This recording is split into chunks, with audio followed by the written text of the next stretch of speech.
Good morning. Welcome to the Singapore Fintech Festival and the Singapore Week of Innovation and Technology 2020. We meet in extraordinary circumstances. COVID-19 has taken more than 1 million lives and disrupted the global economy. Across the world, technology and innovation played a crucial role in helping people and businesses respond to the crisis. Similarly, they will prove critical in curtailing the pandemic and boosting economic recovery. COVID-19 has made us reassess what the global future holds. Supply chain disruptions have alerted us to a greater need for resilience and diversification. But fundamentally, we must continue to tap on global capabilities to serve the world. The pandemic has brought inequalities into sharper relief in many societies. Low-income households were hardest hit in terms of fatalities and unemployment. We must take a more inclusive approach in our global recovery plans. Geopolitical tensions between major powers have intensified. The risk of technological and economic decoupling has increased. But this pandemic has also created a unity of purpose in startups and businesses from Silicon Valley to Shenzhen. They want to find new solutions to cope with COVID-19 and new technologies that will shape a post-pandemic world. Chinese researchers made the COVID-19 genome freely available at the start of the crisis, speeding up the development of diagnostic tests. Apple and Google worked together to enable a broader Bluetooth-based contact tracing platform on mobile phones. The number of international collaborations and open access publications increased during the pandemic. COVID-19 has provided a single focal point for the world. We have demonstrated that we can set aside differences to pursue common goals. We must sustain the spirit of working together beyond this crisis. To build on this momentum of change, we must continue to invest in innovation. On the right side, global venture capital investments have remained resilient during this period.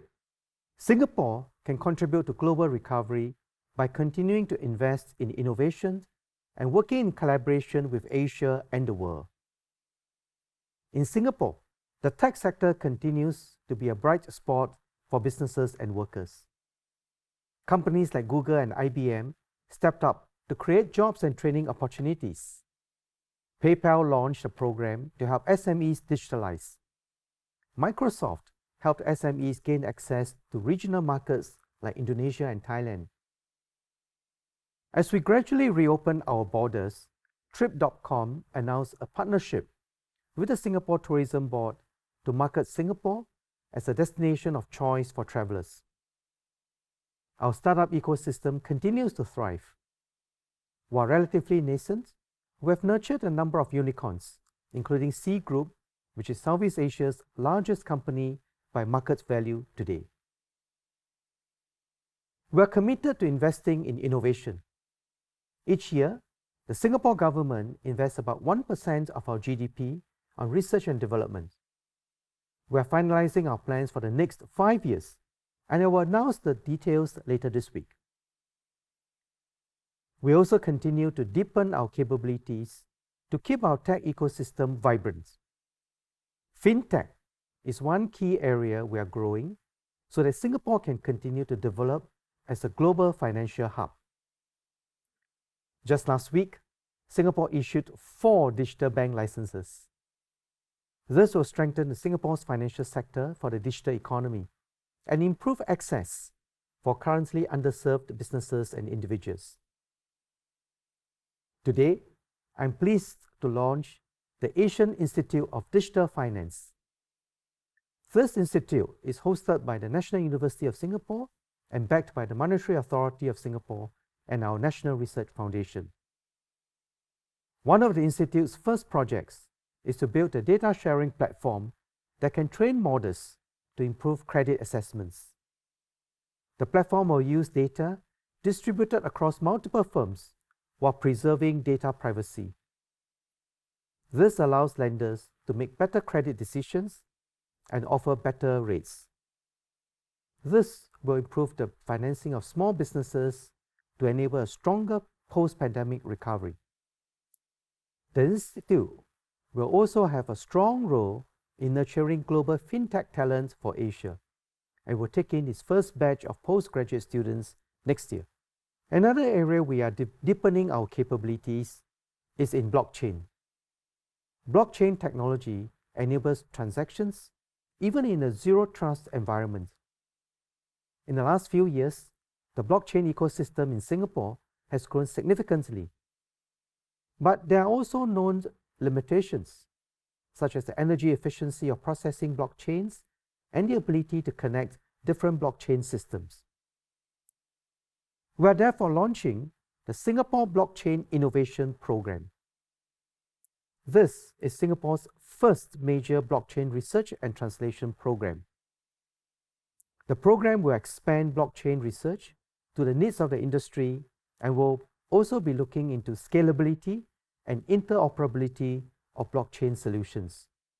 Beyond investing in innovation, Singapore is also strengthening collaboration. Through the Open Innovation Network, we brought together startups and corporates to address common industry challenges. Despite COVID, we have seen an increase in participation from companies based outside Singapore. The most recent series of innovation challenges focus on issues faced by industry as we recover from COVID-19. For example, with the increase in e-commerce transactions, one challenge is focused on developing durable and eco-friendly packaging that could reduce damage during transportation. Another challenge is on how package design can improve processing efficiency. I welcome all of you to take part in future waves of challenges. Our commitment to innovation and to work together will be key to driving economic recovery and growth. As we do so, the question before all of us is this: how do we use innovation and tech in a way that will build better lives for all our people? How do we build a future that is inclusive and sustainable? Let me share how we can do so from Singapore's perspective. We must ensure that the opportunities from technology and innovation benefits the broad majority of people. Prior to COVID, support for globalization was already waning as the fruits of growth were unevenly distributed between and within countries. Tech and innovation have created tremendous opportunities for businesses who are able to master them, but has exposed the broad media to sharper competition and disruption. The same disparity in fortunes has happened in the workforce, with a global shortage of tech talent, while workers whose skills have been disrupted were laid off. To avoid widening inequality, we must recover from this crisis in a manner that is inclusive. We must speed up the time it takes for the last company and worker to access and benefit from technology. Small and medium enterprises account for 90% of businesses worldwide and 50% of global employment. Many SMEs are not making use of digital technologies, much less training their workers for the digital world. It is imperative that we bring them on board the digital economy. In Singapore, we are leveling up the capabilities of our SMEs by helping them to go digital. We are helping them to be more productive by adopting enterprise IT solutions for invoicing and payments, and for accounting and payroll. We're also helping SMEs access business-to-consumer platforms such as Shopee, Lazada, Taobao, and Amazon to help them scale and expand their consumer market reach beyond our shores. But we found that the digital marketplaces for business-to-business commerce across geographies were more limited. So we started the Business Sans Borders Initiative, or BSB, to digitally connect SMEs around the world and further expand their markets. Business Sans Border is a meta hub, a connector of different platforms from around the world that helps SMEs access a much larger ecosystem of suppliers and buyers. The platform also connects businesses to logistics and financial services providers. Using AI, Business Sans Border enables SMEs to discover prices and sales opportunities in a much larger global marketplace. For example, a homegrown SME furniture maker on a Singapore B2B platform, SourceSage, was able to connect to other digital marketplaces through Business Sans Border. The SME discovered more buyers in different countries and on different marketplaces.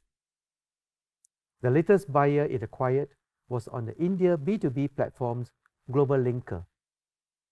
Business Sans Border is going live this week, and I strongly encourage marketplaces and service providers to connect and help their SMEs expand.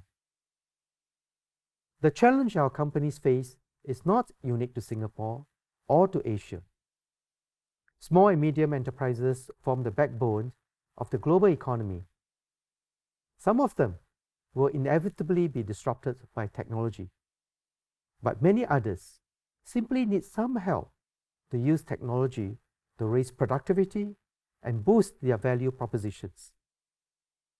As the digital revolution gains pace, helping our SMEs to succeed will in turn create better opportunities for workers and communities. As we create a more inclusive future, we must also do so in a sustainable manner.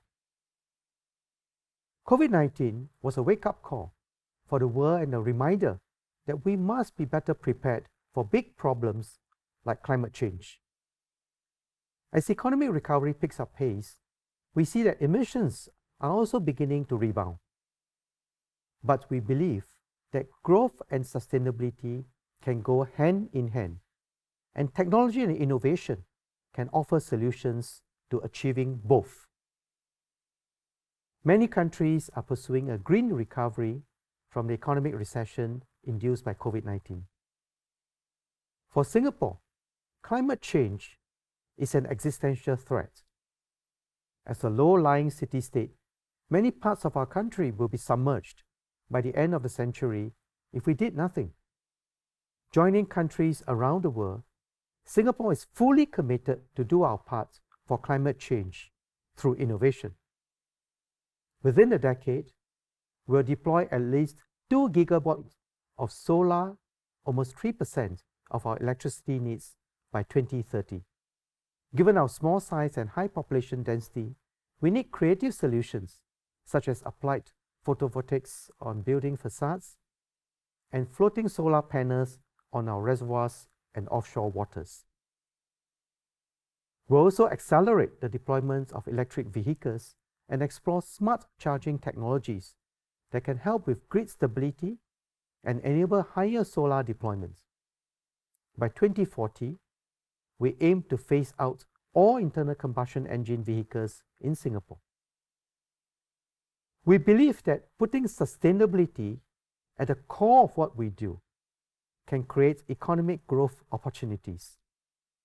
For example, our commitment to phase out internal combustion engine vehicles was one reason Hyundai decided to locate its new electric vehicle manufacturing facility in Singapore, even though we do not have a traditional automotive manufacturing industry. Just as importantly, Singapore can contribute to a green recovery in Asia. The Monetary Authority of Singapore launched a Green Finance Action Plan at this event last year. One key thrust of the action plan is to develop green financial products to fund the development and adoption of green Fintech and other solutions in Asia. Singapore is also exploring how we can serve the region as a marketplace for high-quality carbon credits and to provide technology-enabled verification systems for carbon solutions. Finally, let me emphasize that the foundation for a more inclusive and sustainable post-COVID future lies in the creation of a more resilient global commons, even as globalization appears to be in retreat. New multilateral initiatives are emerging. The COVID-19 Vaccines Global Access Facility is one example, with more than 150 countries engaged in ensuring fair and equitable access to vaccines. In the Asia Pacific, the Regional Comprehensive Economic Partnership was signed last month by 15 member states, including Singapore. This is the biggest trade bloc in history, accounting for 30% of the global population and GDP. As digital trade becomes a key source of economic growth, we are also seeing greater collaboration to harmonize standards, enable trusted data flows, and empower greater participation in the digital economy. There is an ongoing effort by 86 WTO members to update global trade rules to better facilitate digital trade. There is also a need to develop new approaches for emerging aspects of the cross-border digital economy, such as the application of digital identities in cross-border transactions and e-payments across jurisdictions. To this end, Singapore has thus far signed digital economy agreements with Australia, Chile, and New Zealand. As the digital economy grows, we must look at how we can further deepen economic integration across our economies. One key element of a resilient global commons is stronger governance on the use of technology.